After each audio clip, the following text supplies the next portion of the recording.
অতএব তোমরা উভয়ে তোমাদের রবের কোন কোন নিয়ামত অস্বীকার করবে?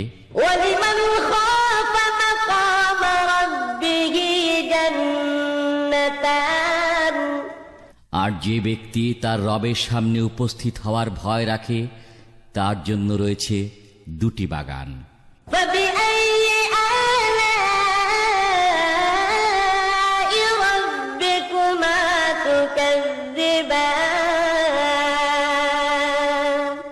অতএব তোমরা উভয়ে তোমাদের রবের কোন কোন নিয়ামত অস্বীকার করবে? ذَوَاتَا أَفْنَانٍ